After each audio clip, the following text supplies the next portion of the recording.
Hello बच्चों, क्या हाल चाल है आप सबके। आई होप सारे लोग बढ़िया और शानदार होंगे।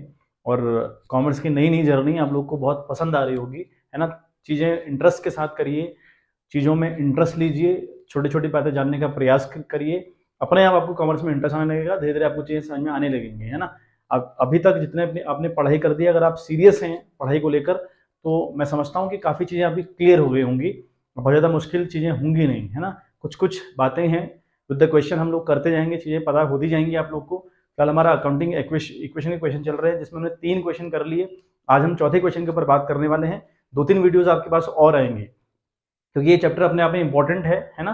फिर जाकर हम जनरल एंट्री वाला क्वेश्चन जो कॉन्सेप्ट है वो स्टार्ट करेंगे, और आपको बिल्कुल दिक्कत नहीं आएगी। आपने वीडियोस के साथ बने रहना है, चैनल को थोड़ा सपोर्ट करना है, आप मुझे सपोर्ट करिए।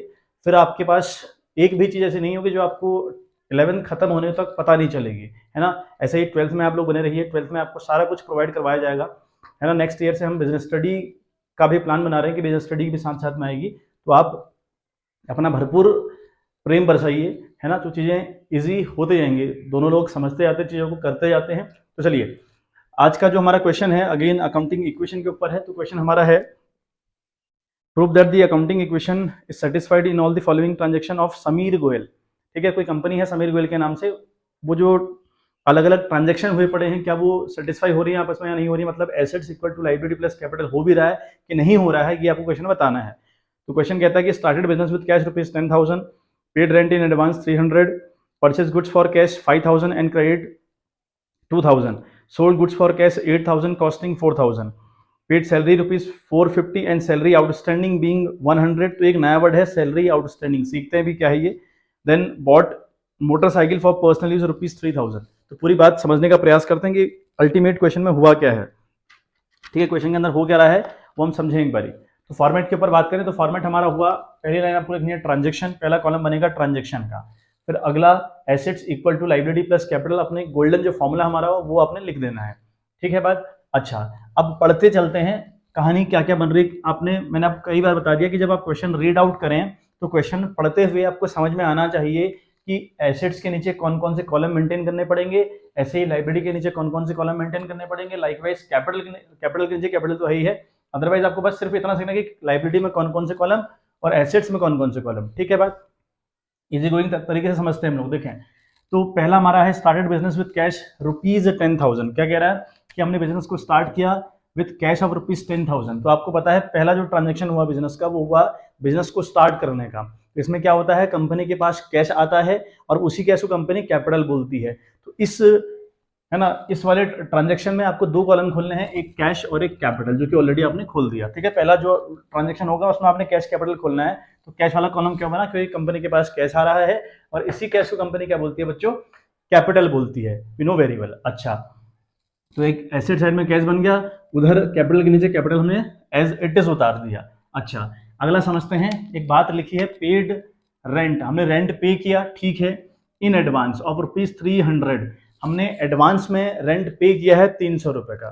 बड़ी कमाल की बात है, हमने रेंट पे किया है एडवांस में ₹300 का। अच्छा, अब जरा देखें, हमने कुछ भी हम पे करें ना, कुछ भी हम पे करें या हम पेड कर लें इन एडवांस, है ना, पेड इन एडवांस, ये कहानी पेड इन एडवांस की है। कोई भी आइटम आपने पेड इन एडवांस किया तो इसका क्या इंपैक्ट पड़ता है भाई।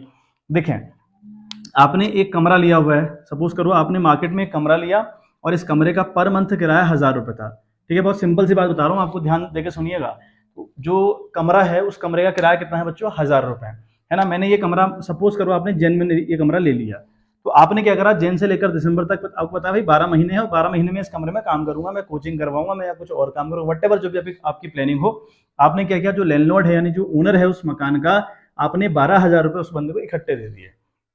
ठीक, अब एक महीने जो जैन था उसका तो था ₹1,000, अब बाकी जो ₹11,000 है ना बच्चों, वो एडवांस पेमेंट है। ये तो आपको समझ में आता होगा एडवांस पेमेंट किसे कहते हैं।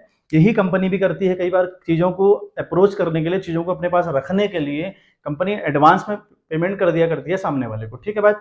अब यहाँ सामने वाले को जो एडवांस में पेमेंट की गई है, इससे हमारा क्या फायदा होता है। देखें, अगर आपने कमरे वाले को ₹1,000 दे दिए इस महीने के और ₹11,000 दे दिया एडवांस दिसंबर तक का, तो इस बंदे की मजाल नहीं है कि आपको 11 महीने तक हिला पाए कमरे से, है ना। ये कमरे से आपको हिला नहीं पाएगा। मतलब this room has become my assets for the next 11 month, यानी अगले 11 महीने के लिए वो कमरा मेरी एसेट्स बन चुका है। ठीक है, तो इसे हम कहते हैं पेड एडवांस को हम कहते हैं प्रीपेड, इसे हम कहते हैं प्रीपेड। हम अब एक अकाउंट्स में वर्ड यूज करते हैं इसके लिए, क्या यूज करते हैं बच्चों? प्रीपेड यूज करते हैं। ठीक है, prepaid rent, prepaid wages, prepaid salary, whatever. ठीक है, ये प्रीपेड रेंट का काम कर रहा है ना। रेंट तो वही है, इसके आगे एक नया वर्ड जुड़ गया प्रीपेड। क्या किसे बोल रहे हैं प्रीपेड? अगर आप कुछ भी एडवांस में पे कर रहे हैं तो वो है आपका प्रीपेड। और प्रीपेड मेरी क्या बनेगी? अगले 11 महीने तक वो कमरा मेरा, अगर मेरा तो फिर वो कमरा मेरी एसेट्स। ठीक है, तो प्रीपेड रेंट आपकी एसेट्स होती है। तो प्रीपेड रेंट के नाम से भी एक कॉलम बना, यहाँ मैंने प्रीपेड रेंट के नाम से कॉलम खोला, इसलिए खोला क्योंकि रेंट आपने एडवांस में पे किया और एडवांस में पे करना is become your assets. Clear है बात? चलिए, तो प्रीपेड रेंट का एक कॉलम खुल गया। अगली बात समझते हैं। लिखा है कि परचेज गुड्स हमने की, ठीक है, फॉर द कैश, हमने कैश में करी, मतलब कैश की बात हो रही है, तो ठीक है, कैश का कॉलम तो ऑलरेडी बना के रखा हुआ है। और बात हो रही है गुड्स की। मैंने आपको बताया कई बार, गुड्स का मतलब स्टॉक, स्टॉक हमारी एसेट्स होती है, तो स्टॉक वाला कॉलम ऑलरेडी मैंने बना दिया। ठीक है बात? अच्छा, फिर है 5,000 की तो खरीदी कैश में, एंड क्रेडिट 2,000 रुपये, यानी क्रेडिट का मतलब वो उधार खरीदी। अब अगर उधार खरीदी है तो जिससे उधार खरीदा है क्या उसका पैसा पे नहीं करोगे? करोगे ना। अगर पैसा पे करना है तो इकोनॉमिक ऑब्लिगेशन, इकोनॉमिक ऑब्लिगेशन क्या होती हैं? लाइबिलिटीज होती हैं। अब इस लाइबिलिटी का नाम क्या है? जिससे मैं उधार खरीदता हूं उस सामने वाले को मैं बोलता हूं क्रेडिटर। तो क्रेडिटर मेरी लाइबिलिटी, तो लाइबिलिटी के नीचे एक कॉलम बना क्रेडिटर के नाम से, मैंने यहां बना दिया क्रेडिटर। ठीक है, लाइबिलिटी के नीचे है ये क्रेडिटर, तो क्रेडिटर के नाम से कॉलम खुल गया। ठीक हो गई बात? चलिए अगला समझते हैं। अगला लिखा है सोल्ड गुड्स, यानी बात हो रही है किसकी बच्चों? स्टॉक की। तो स्टॉक ठीक है बना के रखा हुआ है। फॉर कैश, अगली बात कैश की है, तो कैश ही बना के रखा हुआ है। कॉस्टिंग 8,000 का कैश था ये, मतलब कॉस्टिंग थी 4,000, बेच दिया आपने 8,000 में, तो उसका इंपैक्ट देखते हैं बाद में क्या पड़ रहा है। फिलहाल हम कॉलम की बात कर रहे हैं कि how many columns we have to create. Now paid salary, हमने सैलरी पे करी, ठीक है, कितनी? 450 rupee, okay. Then and salary outstanding एक बड़ा है, O/S लिखा है, O/S जहां भी आपको मिलेगा ना, इसका मतलब होता है आउटस्टैंडिंग। ठीक बात? अच्छा, क्या होता है आउटस्टैंडिंग? एक बात समझ लें, देखें क्या होता है आउटस्टैंडिंग। एक कोई मोहन है, एक कोई मोहन है, इस मोहन ने मेरे यहाँ काम किया, मेरे यहाँ इस मोहन ने काम किया, कब से लेकर? 1 तारीख से लेकर, जो भी 30 वाला मंथ हो, 31 वाला मंथ हो, 29 वाला मंथ हो, 28 वाला मंथ हो, कोई भी मंथ हो, इसने 1 महीने मेरे यहाँ काम किया। ठीक है बात? अब इसका सैलरी है मान लिया 10,000 रुपये, तो मेरे पास 10,000 रुपये है नहीं, मेरे पास 10,000 रुपये है नहीं। मैंने क्या करा? 9,000 रुपये इसको पे कर दिए। मैंने कहा यार मोहन, मेरे पास फिलहाल कैश अवेलेबल नहीं है, तो तेरे को मैं 9,000 पे कर दे रहा हूँ, 1,000 तेरे ड्यू रहे, 1,000 तेरे को बाद में पे करता हूँ। ठीक है, 1,000 में मैं बाद में पे करता हूँ। ऐसा तो होता होगा ना, जनरली कंपनीज के अंदर ऐसा होता होगा कि नहीं होता? हमारी रोजमर्रा की लाइफ में ऐसा होता है। कई बार हमने सामने वाले का देना होता है 10,000 रुपये, हम देते हैं उसको सिर्फ 9,000 रुपये, भाई 1 महीने, फिर 1 महीने बाद या 2 महीने बाद तेरे को 1,000 रुपये बाद में पे कर दूंगा, ऐसा हम बोलते हैं जनरली, है ना। अब 1,000 रुपये जो आपने नहीं पे किया, पे तो करना था भाई, उस बंदे ने तो 1 से लेकर 30 तक आपके यहाँ काम कर दिया, उसके 10,000 बनते थे, आपने सिर्फ 9,000 रुपये दिए, अभी 1,000 रुपये आपने और देने हैं। जो और देने हैं ना, इसे बोलते हैं आउटस्टैंडिंग। ठीक, अब आउटस्टैंडिंग और जो क्रेडिटर है उसमें फर्क समझिएगा।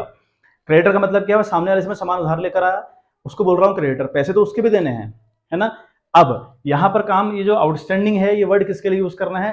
सामने वाले ने मुझे सर्विस दे दी, बंदे ने मेरा काम कर दिया, बंदे ने मेरा काम कर दिया, अब मैंने पैसे देने हैं, यानी पैसा देना है, तो पैसा ड्यू हो चुका है, डेट ड्यू हो चुकी है, पैसा देना अब बनता है, उसके पैसा देना, लेकिन मैं नहीं दे पा रहा हूं, उसको हम बोलेंगे आउटस्टैंडिंग। ठीक है, उसको बोलेंगे outstanding salary, outstanding rent, outstanding wages, कोई भी वर्ड यूज कर लीजिए, उससे फर्क नहीं पड़ता। बट जो आउटस्टैंडिंग है उसकी मीनिंग ये है कि सामने वाले ने काम कर दिया लेकिन मैं उसको पैसा नहीं पे कर पा रहा हूं फिलहाल, उसको बोलेंगे आउटस्टैंडिंग। और अगर पे नहीं करा है, देखो ना, आपने 10,000 पे करने थे, 9,000 तो कर दिया, 1,000 रुपये और करने हैं ना। अब अगर करने हैं तो लाइबिलिटी हुई कि नहीं हुई? हुई लाइबिलिटी। और लाइबिलिटी भी कैसी? आउटस्टैंडिंग। आउटस्टैंडिंग क्या? सैलरी। तो इसलिए एक यहाँ पर बना है सैलरी आउटस्टैंडिंग के नाम से एक कॉलम मैंने लाइबिलिटी साइड खोला हुआ है। ठीक है बात? इतनी बात आई होप क्लियर होगी। अच्छा, नेक्स्ट बात करें। लिखा है कि बॉट मोटरसाइकिल, मतलब बॉट में खरीदना हुआ, आपने मोटरसाइकिल खरीदी। अच्छा, किसके लिए? फॉर द पर्सनल यूज, मतलब मालिक ने खुद के लिए एक मोटरसाइकिल खरीदी, तो इसका तो लिंक है ही नहीं कंपनी से। अगर bought motorcycle for the company लिखा होता ना, तो फिर एसेट्स के नीचे एक कॉलम और होता मोटरसाइकिल के नाम से खुलता, क्योंकि हमारी एसेट्स होती। अभी तो ये मालिक ने निकाला ना, मालिक ने मोटरसाइकिल खरीदी अपने लिए, और मालिक और कंपनी दोनों लोग अलग अलग होते हैं, तो कंपनी सिर्फ अपना हिसाब रखती है, ना कि मालिक का। अब ये मालिक को 3,000 रुपये दिए हैं कंपनी ने कि भाई वो तो मालिक है कंपनी का, वो तो 3,000 रुपये उसने कहा होगा अपने अकाउंटेंट से कि भाई मुझे 3,000 रुपये चाहिए, कंपनी को देने भी पड़ेंगे, कंपनी ने दे भी दिए। लेकिन वो जो 3,000 रुपये उसने पर्सनल यूज के लिए खर्चे किए वो हमारी ड्राइंग होती है, और ड्राइंग का इम्पैक्ट कैश और कैपिटल पर सेम वे में पड़ता है। ठीक है बात, आई होप बात क्लियर हुई होगी। सबसे इंपॉर्टेंट था यहाँ पे कॉलम खोलना, ये कौन कौन से कॉलम खोलेंगे ये बात पता होनी चाहिए। दूसरा मैंने आपको दो चीजें बताई आज, एक प्रीपेड बताया और एक आउटस्टैंडिंग बताया, दोनों का जो मतलब है वो समझिएगा, है ना, क्योंकि वो बात बहुत इंपॉर्टेंट हुई, अपने आप में बहुत इंपॉर्टेंट कॉन्सेप्ट हुआ। अगर आपको ये बात समझ नहीं आई ना बच्चों, तो बड़ी दिक्कत आपको फिर हो सकती है। ठीक है, तो इसलिए आई एडवाइस यू कि भाई जो ये प्रीपेड और आउटस्टैंडिंग वाले दोनों मामले मैंने आपको समझाएं, इसे आप अच्छे से याद रख लें। ठीक है, यहाँ आप गलती ना करें, यहाँ आप फंसे ना हुए। ठीक है, चलिए समझते हैं। स्टार्टेड बिजनेस विद कैश ₹10,000, 10,000 से बिजनेस को स्टार्ट किया गया, तो कंपनी के पास 10,000 रुपए, तो कंपनी 10,000 कैश के आगे लिखेगी। बाकी प्रीपेड की कोई बात हुई नहीं है, स्टॉक की कोई बात नहीं हुई, आउटस्टैंडिंग सैलरी की कोई बात नहीं, क्रेडिटर की कोई बात नहीं, कैपिटल यस ऑफकोर्स कैपिटल 10,000 रुपये आपकी आई है। ठीक है बात। अच्छा, सेकेंड वाला सॉल्व करें। Paid rent in advance of ₹300, हमने रेंट पे किया 300 रुपए का, कैसे, एडवांस में, मतलब प्रीपेड है कि नहीं है, प्रीपेड, इसी को तो हम प्रीपेड बोल रहे हैं, पे कर देना in advance will be called prepaid. ठीक है बात। चलिए, अब अगर आपने 300 रुपए पे किए होंगे तो 300 रुपए गए होंगे ना आपके यहाँ से, गए होंगे कि नहीं गए होंगे, बिल्कुल गए होंगे। तो अब यहाँ माइनस करेंगे 300, यहाँ करेंगे -300। ठीक है, लेकिन ये प्रीपेड रेंट है तो यहाँ प्लस लिख देंगे 300, यहाँ लिख देंगे आप +300। ठीक है, ये आपका प्रीपेड है, प्रीपेड आपके एसेट्स, कैश से आप माइनस करेंगे, बिल्कुल लाजमी सी बात है। लेकिन जो प्रीपेड वाला कॉलम है या प्रीपेड के नाम से मेरी एसेट्स है उसको भी खोलेंगे साथ साथ। स्टॉक का इंपैक्ट बिल्कुल जीरो है ना, सैलरी आउटस्टैंडिंग बिल्कुल जीरो, क्रेडिटर बिल्कुल जीरो, कैपिटल बिल्कुल जीरो। ठीक है, करें इसको सॉल्व करके देखें क्या आ रहा है मामला अल्टीमेट लेवल पर। 10,000 से अगर 300 चला गया तो बचा आपका 9,700, और यहाँ प्रीपेड के आगे रहा आपका 300 रुपये, है ना। उसके बाद आपका स्टॉक अभी भी आपका जीरो है, सैलरी आउटस्टैंडिंग अभी भी जीरो है, क्रेडिटर अभी भी आपके जीरो है, कैपिटल ऑफकोर्स आपकी अभी भी 10,000 रुपये बनी हुई है।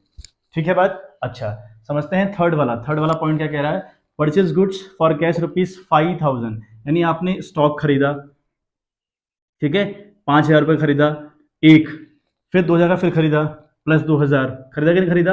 ये जो 5,000 वाला ये तो कैश में है, और ये जो 2,000 वाला है ये क्रेडिट में है, ये तो है ना कहानी। एक 5,000 वाला आपका कैश में है और 2,000 वाला आपका है क्रेडिट में। लेकिन अल्टीमेट लेवल पर अगर हम स्टॉक की बात करें तो हमारे पास स्टॉक तो आया 7,000 रुपये का, आया कि नहीं आया। तो जो स्टॉक वाला कॉलम है वहां पर तो आप 7,000 प्लस कर दीजिए। ठीक बात। अच्छा, ये स्टॉक में से जब मैंने 7 का स्टॉक खरीदा तो उसमें से 5,000 रुपये कैश देकर आया, तो मेरे जेब से 5,000 रुपये गए भी तो होंगे। अब अगर गए होंगे तो माइनस करिए 5,000 रुपये, यहाँ आप करेंगे -5,000। ठीक है, बात समझ में आ रही है। प्रीपेड रेंट का कोई मामला यहाँ पर नहीं हुआ। अब जो 2,000 रुपये का आपका एडवांस, 2,000 का आपका जो है ना क्रेडिट में, तो क्रेडिट में खरीदना मतलब उधार खरीदना का मतलब क्या हुआ, लाइबिलिटी है, और लाइबिलिटी भी किस नाम से, क्रेडिटर के नाम से। तो यहाँ मैंने एक कॉलम खोला है, देखो, क्रेडिटर के नाम से, वहां पे आप लिख देंगे बच्चों 2,000 रुपये। ठीक है, कैपिटल का इंपैक्ट जीरो। आई होप बात आपको क्लियर हो पा रही होगी, समझ में आ रहा होगा, है ना।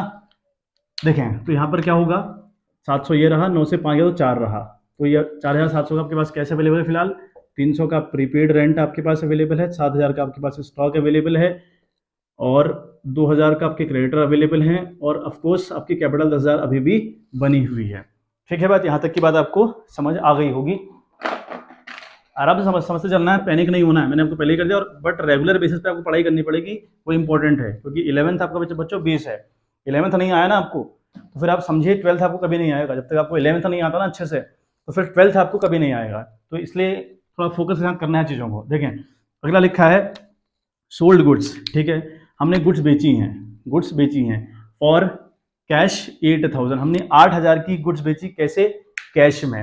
अब अगर मैं कैश में बेचूंगा ना सामान, तो मेरे पास 8,000 आएंगे कि नहीं आएंगे, बिल्कुल मेरे पास 8,000 रुपये आए हैं। अच्छा ठीक है, तो मैंने प्लस किया यहाँ पर 8,000। क्लियर है बात। अच्छा, प्रीपेड रेंट की तो कोई बात है नहीं, तो जीरो कर देते हैं। अच्छा, हमने गुड्स बेची है ना, अगर गुड्स बेची हैं तो स्टॉक भी तो गया होगा। मैंने बेची कितने की, 8,000 रुपये की, उनकी कॉस्ट कितनी थी, 4,000 रुपये, यानी सामान था 4,000 रुपये का, और सामने वाले को चिपका कितने का दिया, 8,000 रुपये का। तो अगर 8,000 का चिपकाऊंगा तो 8,000 रुपये आएंगे कि नहीं आएंगे, लेकिन सामान कितने का जाएगा, सिर्फ और सिर्फ 4,000 रुपये का। बात समझ में आ रही है। सामान सिर्फ 4,000 रुपये का गया ना, तो इसलिए मैंने 4,000 रुपये किया, लेकिन उसके बदले 8,000 रुपये आए, तो इसलिए मैंने यहाँ 8,000 प्लस किया कैश में। अब यहाँ मेरे को प्रॉफिट हो रहा है, दिख रहा है आपको प्रॉफिट। सामान 4,000 का आपने बेचा 8,000 में, यानी आपको 4,000 का प्रॉफिट भी हुआ। और अगर प्रॉफिट हो तो वो कैपिटल में ऐड होता है, अगर लॉस हो तो कैपिटल से लेस होता है। ठीक है बात, चलिए बाकी इंपैक्ट आपके जीरो आएंगे। ठीक है, लेकिन कैपिटल में आप 4,000 रुपये प्लस कर देंगे। ठीक बात, समझ में आ रही होगी कहानी? बहुत मुश्किल कहानी है नहीं आपकी, तो बहुत आराम से समझिए, सिंपल तरीके हैं। 700 और 8 8 4 12, तो 12,700 का कैश अवेलेबल हो गया। 300 का आपका प्रीपेड अभी बना हुआ है।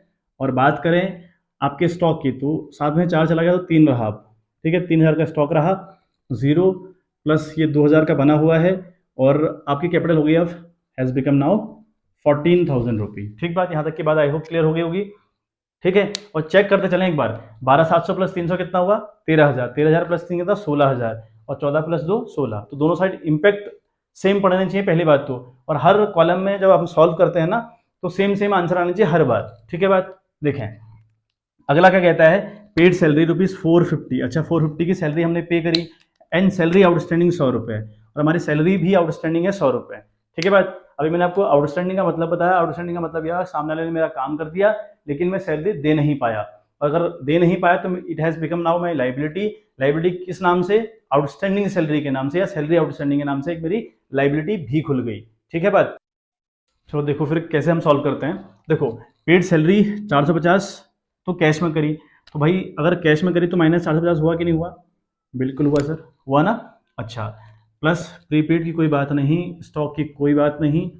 ठीक है, अब देखें हमने 450 रुपये पे किए, ठीक हो गया। 100 रुपये हमारी आउटस्टैंडिंग है, जो आउटस्टैंडिंग है वो मेरी लाइबिलिटी है कि नहीं लाइबिलिटी? तो सैलरी आउटस्टैंडिंग में आप लिख दोगे 100 रुपये।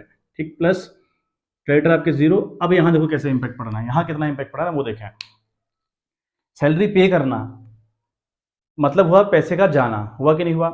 अब मैंने आपको पहले ही दिन बताया था कि ऐसा कोई इवेंट जहां ना कुछ बेच रहे हो ना कुछ खरीद रहे हो, फिर भी कैश आ रहा है या जा रहा है, उसका सेम इफेक्ट कैश और कैपिटल दोनों पर पड़ता है इन द सेम वे।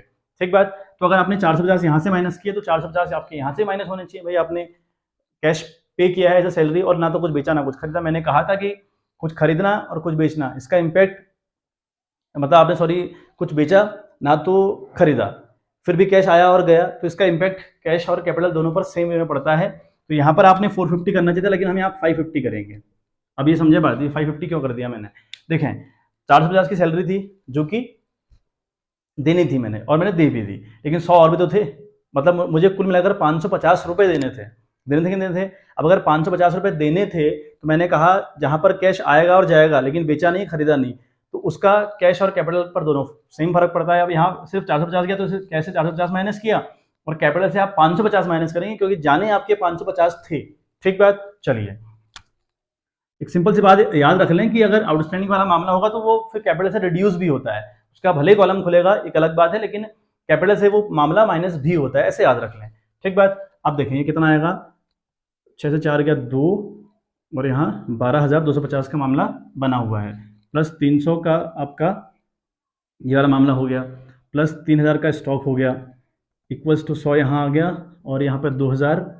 ठीक है, और इधर अगर हम देखें तो कितना आ रहा है, 14,000 में से ये 50 यहाँ, और 9 से 5 गया तो 4, और यहाँ 3, और यहाँ 13,450 रुपये। ठीक बात, चलिए अगली आखिरी बात हम समझते हैं, बॉट।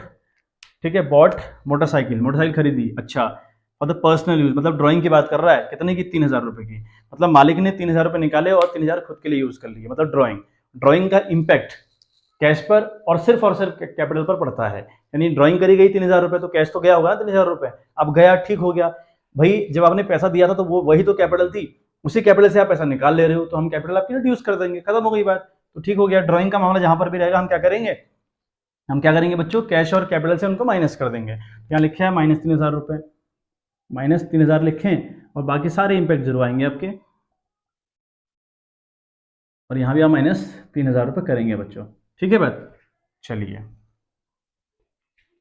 तो 250 और 12 में से 3 गया तो 9 3 12, यानी 9,250 रुपये बचा, प्लस 300 प्लस 0, और यहाँ 100 रुपये, यहाँ आपका प्लस 2,000 रुपये, यहाँ आपका प्लस दिया हो गया 10,450 रुपये।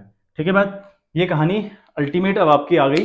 कैश आपके पास एट लास्ट आया 9,250 रुपये का, प्रीपेड रेंट आपके पास आया 300 रुपये का, स्टॉक आपके पास आया, ठीक है, सॉरी स्टॉक मैंने यहाँ 0 लिख दिया, 3000 का है एक्चुअली, ये 3000 रुपये का, ठीक है, 3000 का स्टॉक अवेलेबल है आपके पास।